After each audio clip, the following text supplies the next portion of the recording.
Glórias ao Senhor. A paz do Senhor, queridos. Glórias a Deus. Estamos nesse trimestre com essa revista tremenda, maravilhosa que o Senhor nos concede de podermos ter como um auxílio para o estudo da Palavra de Deus. E eu recomendo que você adquira a sua revista, muito importante, especialmente quando vamos estudar estes livros que são considerados livros sapienciais, livros de sabedoria. E eu quero convidar você a, nessa manhã, iniciarmos esse estudo nessa revista que tem como título Jó, Provérbios, Eclesiastes, Cântico dos Cânticos. Uma revista muito substanciosa. E nós vamos estudar hoje a primeira lição, Jó, capítulos 1 e 2. O título da lição é O Ataque de Satanás a Jó. A verdade prática diz: a história de Jó nos mostra que Deus está no controle da nossa vida, mesmo quando nada parece fazer sentido. E o texto áureo diz: perguntou o Senhor a Satanás: observaste o meu servo Jó? Porque ninguém há na terra semelhante a ele, homem íntegro, reto, temente a Deus e que se desvia do mal. Ele conserva a sua integridade, embora me incitasses contra ele, para o consumir sem causa. Jó 2, versículo 3. Vamos agora fazer a leitura bíblica em classe, ou leitura bíblica com todos, que está em Jó, capítulo 1, 1 a 12, e depois no capítulo 2, de 1 a 10, eu leio o primeiro versículo, os irmãos, o seguinte, e assim vamos até o final. Diz a palavra de Deus, capítulo 1, versículo 1 de Jó: havia um homem na terra de Uz, cujo nome era Jó, homem íntegro e reto, temente a Deus, e que se desviava do mal. Possuía 7.000 ovelhas, 3.000 camelos, 500 juntas de bois e 500 jumentas. Era também muito numeroso o pessoal ao seu serviço, de maneira que este homem era o maior de todos do Oriente.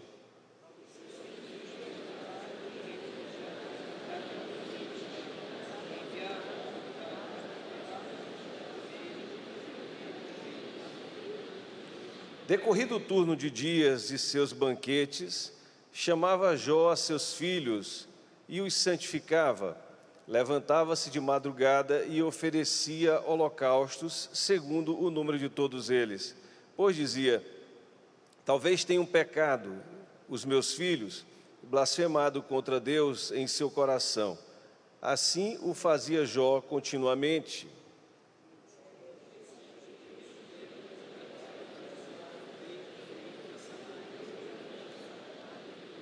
Então perguntou o Senhor a Satanás: de onde vens? Satanás respondeu ao Senhor e disse: de rodear a terra e passar por ela.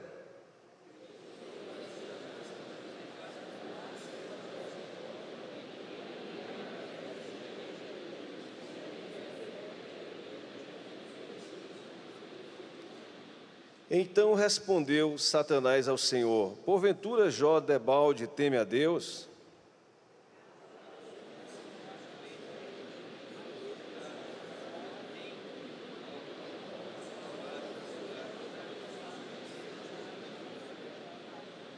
Estende, porém, a mão e toca-lhe em tudo quanto tem, e verás se não blasfema contra ti na tua face.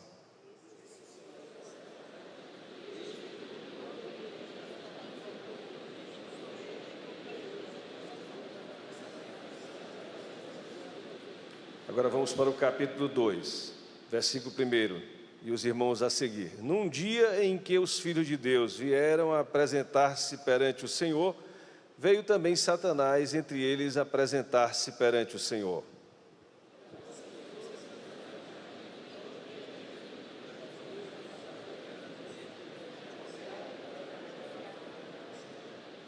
Perguntou o Senhor a Satanás: observaste o meu servo Jó?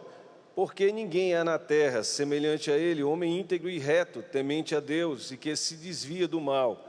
ele conserva a sua integridade, embora me incitasses contra ele para o consumir sem causa.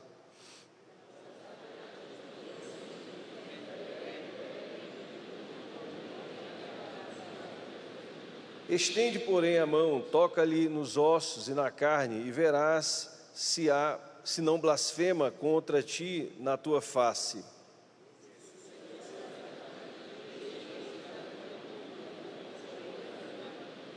Então saiu Satanás da presença do Senhor e feriu a Jó de tumores malignos, desde a planta do pé até ao alto da cabeça.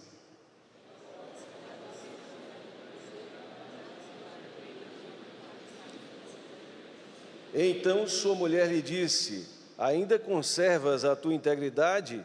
Amaldiçoa a Deus e morre.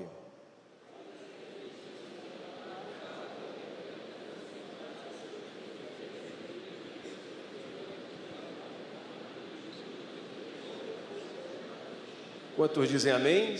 Senhor, louvamos o teu nome. Pedimos a tua graça, a tua bênção, a tua unção para refletirmos na tua palavra nessa manhã. No nome de Jesus, amém e graças a Deus. Podeis sentar, queridos. O livro de Jó, um livro que provavelmente foi escrito, segundo o Talmud, por Moisés, e tem o Talmud, que é exatamente as reflexões orais, ou a tradição oral, as reflexões dos judeus sobre o Antigo Testamento.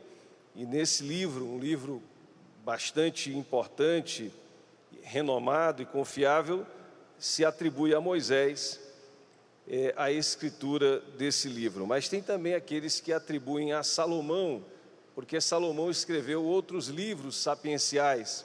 Os livros sapienciais, que são esses livros de sabedoria, que trazem palavras sábias para todas as ocasiões da nossa vida.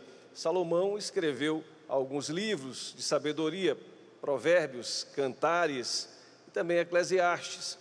E aí muitos atribuem que ele também teria escrito Jó. Aliás, Salomão também escreveu alguns salmos, como os 72 e os 127, sempre nesses livros poéticos da palavra de Deus. Portanto, é um livro muito importante, porque trata de um tema relevante, que é a reflexão sobre o sofrimento, sobre aquilo que nós passamos na vida, a partir do exemplo de Jó, mas que se aplica para toda a humanidade. Não se trata, portanto, de um livro de ficção, mas Jó, ele realmente é um personagem que existiu, mencionado em livros da Bíblia, como Ezequiel, no capítulo 14, versículos 14 e 20, onde se fala da justiça de Jó, e também em Tiago, capítulo 5, versículo 11, em que se faz menção acerca da paciência de Jó. E sobre essa paciência, Tiago também vem fazer menção acerca do fim que Jó teve na sua vida, recebendo, portanto, a bênção de Deus por ter paciência no meio da aflição, no meio da tribulação. E ele, então, por conta da misericórdia e da compaixão do Senhor, recebeu vitória e bênção na sua vida. Trata-se, portanto, de um personagem que existiu. Não é um livro de mera ficção, ao contrário, é uma realidade, é uma história real. Lutero aponta esse livro como um dos mais importantes da Bíblia, e em razão da vivência desse personagem, ele como um protagonista do livro praticamente inteiro, juntamente com a misericórdia de Deus sobre a sua vida, no Antigo Testamento, um livro filosófico, muitos falam, traz esses pensamentos, analisando-se um homem e a sua vida, especialmente momentos de dificuldade pelos quais esse homem passou. O confronto, ou por outro lado, que temos de mais semelhante no Novo Testamento são os evangelhos, a vida do Senhor, essa questão existencial do homem recebendo de Cristo para ser uma nova criatura, para ter a vida eterna, para vencer todas as agruras da vida. E Jó está passando aqui no Antigo Testamento, ele durante todo esse livro, por aflições, por sofrimentos, e procurando entender as razões do sofrimento. Os filósofos se debruçam sobre esse livro e perguntam por que que os homens sofrem, por que que, entre aspas, os justos sofrem. E essa é uma pergunta que Jó vai nos responder, que o livro de Jó vai nos responder e ele próprio vai responder. A centralidade, a soberania, a importância de Deus, o homem com Deus, o homem necessita de Deus e é o que mais importa. Jó, por um pedaço do livro, um bom pedaço, parece ter perdido esse elo, parece aos leitores que perdeu essa conexão, essa ligação, de modo algum, mas em princípio, Jó faz questionamentos a respeito daquela sua situação e muitas pessoas falam de causas do sofrimento.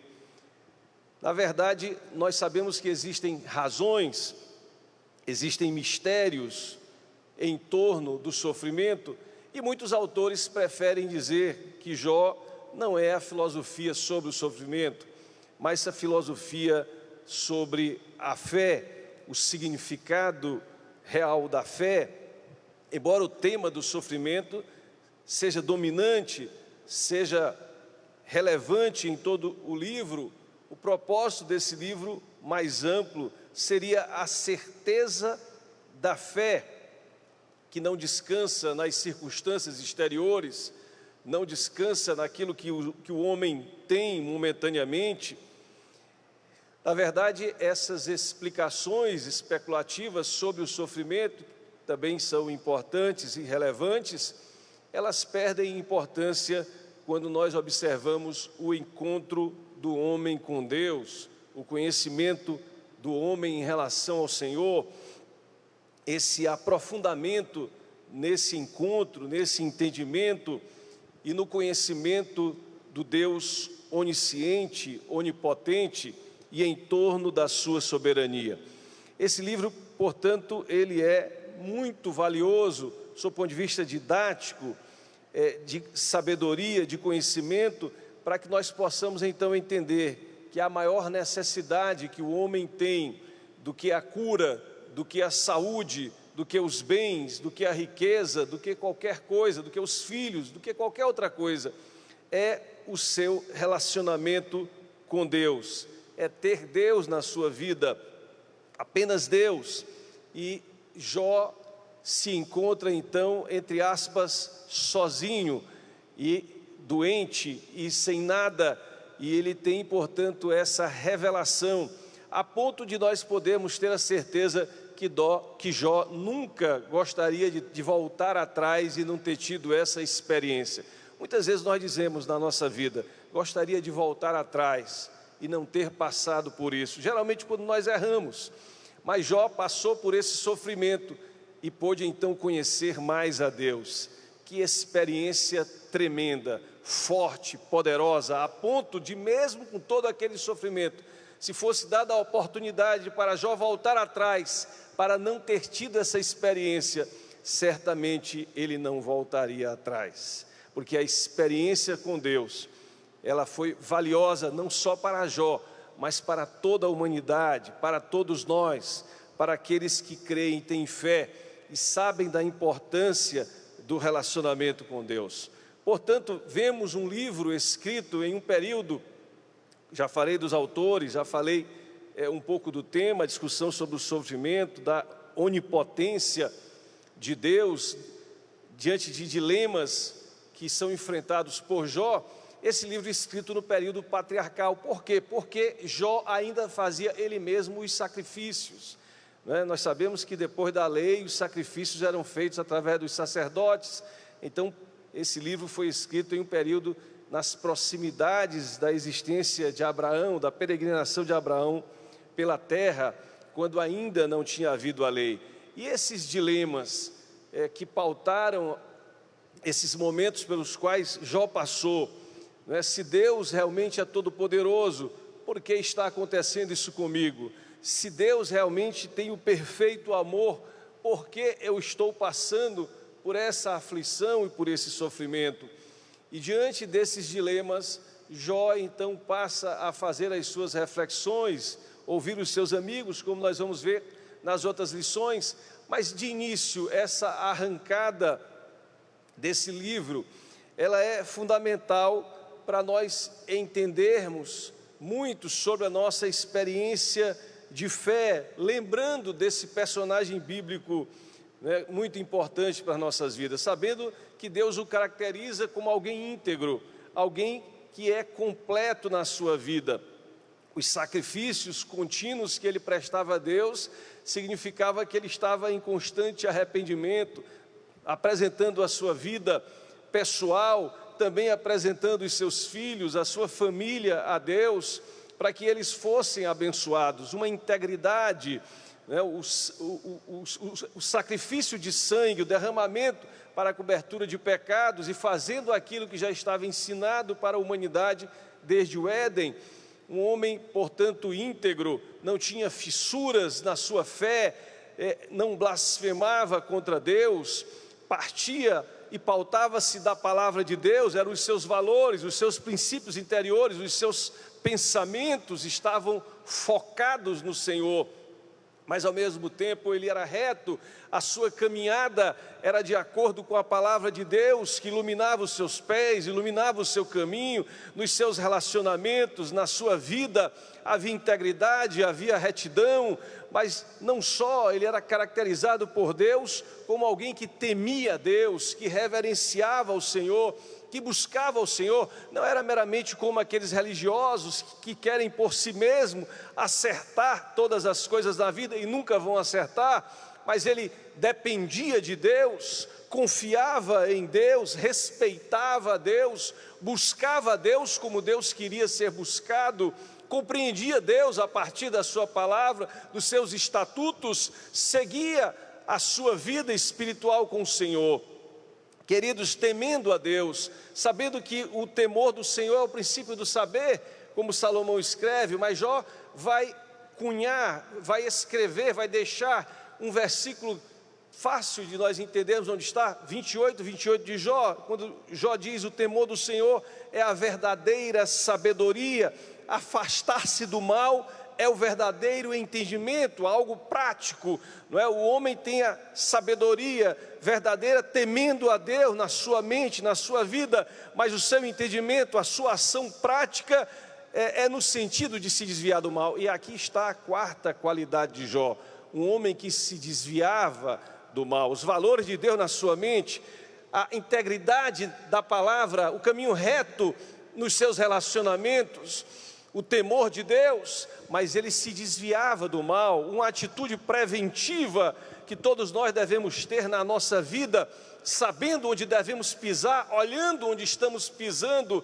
e o que vamos fazer, e aí recebemos a vitória nas nossas vidas. Tudo isso caracterizava a vida de Jó. Quando veio então esse diálogo do inimigo de nossas almas com Deus, e aqui nós estamos como que do lado oposto, ou em uma situação oposta ao que aconteceu no Éden.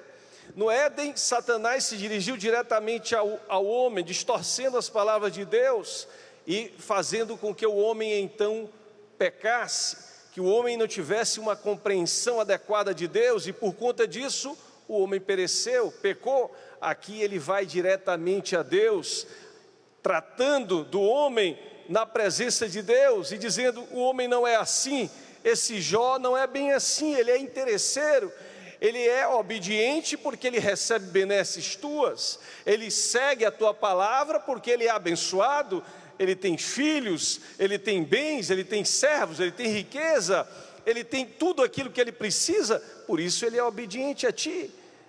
Satanás então está colocando diante de Deus essa situação, e o Senhor então permite. Se é assim, vai lá, testa esse homem. Permitiu que o inimigo fosse. O inimigo então tira todos os bens, os filhos de Jó perecem, os servos de Jó perecem, Jó perde todos os seus bens. Mas qual é a atitude de Jó diante dessa situação, desse primeiro ataque que ele recebe? A atitude de Jó é uma atitude de adoração. Jó reconhece primeiro que tudo aquilo que ele teve na vida foi Deus que deu. É uma atitude, queridos, até de gratidão. E é incrível como nós podemos ver alguns homens e algumas mulheres de Deus fazerem isso, mesmo na hora da morte de seus entes queridos. E quantos nós não já vimos falar isso do fundo do seu ser, do fundo do seu coração? Deus deu, Deus tomou, bendito é o nome do Senhor. Ele deu aquilo que temos e somos, e depende tudo dele. E Jó então adorou a Deus. Ele perdeu aquilo que era exterior a ele. Mas, queridos, Satanás viu, Jó não caiu, ele perdeu os seus bens. Agora, Satanás vai diante de Deus porque queria tocar o ser de Satanás, de Jó. Queria tocar no homem Jó, em um dos seus elementos, talvez na sua alma, talvez na sua vida espiritual. Ele queria que espiritualmente ele caísse. E o Senhor permite que Satanás toque no corpo de Jó, mas não permite que Satanás mate a Jó. Com isso nós vemos uma verdade bíblica: o inimigo, em relação àqueles que servem a Deus, não pode fazer absolutamente nada, não tem poder sobre a vida de um homem e de uma mulher de Deus. O inimigo nada pode fazer contra você, minha irmã, nada pode fazer contra você, meu irmão. Ele não tem nenhuma autoridade dele próprio, nenhum poder dele próprio para atingir a tua vida. Nesse caso específico, em que é deixado esse legado bíblico para nós, o Senhor permitiu que Jó fosse tocado na sua pele, no seu corpo, para ficar essa comprovação para nós, de que primeiro, o inimigo não pode nada fazer contra nós, e segundo, mesmo fazendo, sob a permissão de Deus, aqueles que têm fé vão obter a vitória integral, porque importa adorar e glorificar ao Senhor. Quantos podem dizer amém? A situação acontece, a carne de Jó então é afligida, e nesse instante, não tinha aparecido no episódio anterior, aparece a mulher de Jó. A mulher de Jó então fala para Jó amaldiçoar a Deus e morrer. Queridos, aqui nós vemos muitas verdades que precisamos compreender para a nossa vida. Primeiro, a mulher de Jó não foi atacada por Satanás no primeiro episódio.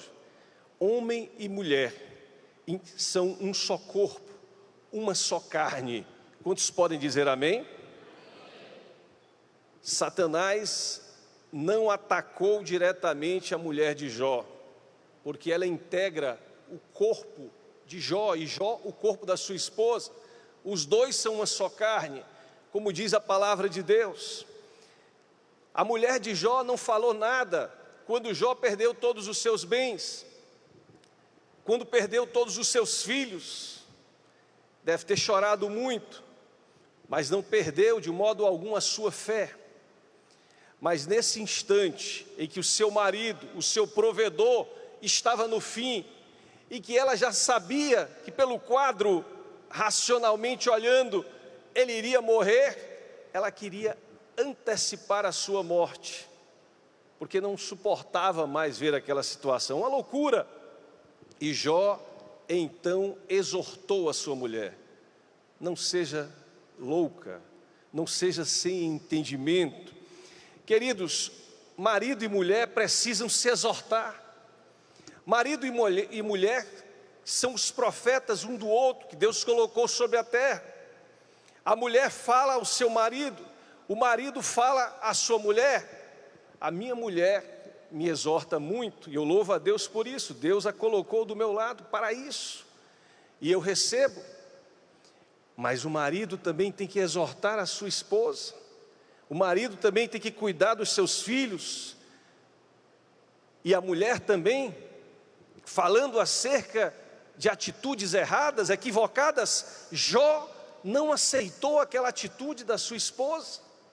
Negativo: não sejas louca, não seja sem entendimento, não permaneça nesse erro, você está errada, faça o certo, se comporte corretamente diante desse quadro, porque Deus deu o bem e agora Ele deu o mal.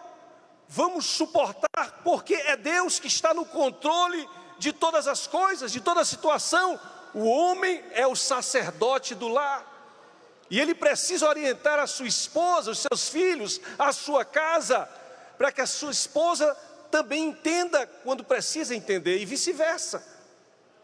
Isso é fundamental para que não caiam em erro, para que não andem afrontando o nome do Senhor, e assim o nome do Senhor seja glorificado. Quantos dizem amém?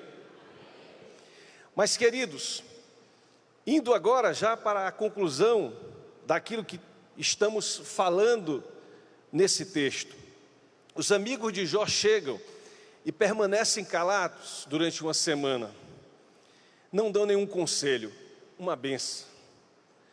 Queridos, uma vez eu passei por uma situação muito difícil, todos nós passamos, e eu queria explicações de Deus, estava orando muito, e procurei um pastor, foi num outro país, eu estava num outro país, e quando eu cheguei com aquele pastor, eu pensei, ele vai me falar muitas coisas, ele vai me dizer as razões de tudo isso, e a única coisa que ele disse para mim foi o seguinte: Deus vai falar para ti a razão de tudo isso. E no primeiro momento eu quis me chatear, eu fiquei perguntando, cadê o profeta, cadê o homem de Deus, cadê a palavra? E quando eu caí em mim, no meu silêncio, Deus falou comigo como fala com todos nós. O silêncio, muitas vezes, é a melhor resposta que um amigo precisa, mas o ombro amigo estando do lado do nosso ombro, a mão amiga estando de mão dada para nós, simplesmente o silêncio, e nós vamos seguir em frente, mas com a consciência e a mente aberta para ouvir a voz de Deus, falar aos nossos corações e dirigir a nossa vida. É isso que nós precisamos, de Deus. Nós precisamos de Deus. O que Jó precisava era ouvir a voz de Deus, era de ter uma experiência mais profunda com Deus, perceber tudo aquilo que ele precisava perceber espiritualmente, ter um crescimento espiritual. Satanás queria, tocando a sua carne, afetar as suas emoções e a sua vida espiritual, mas ao final, porque Deus está no controle de todas as coisas, Jó teve uma experiência com Deus. Que nós possamos nos sofrimentos e nas aflições estar de mãos dadas com Deus e receber de Deus, através do seu sussurro, através da sua palavra, as respostas que nós precisamos para a nossa vida.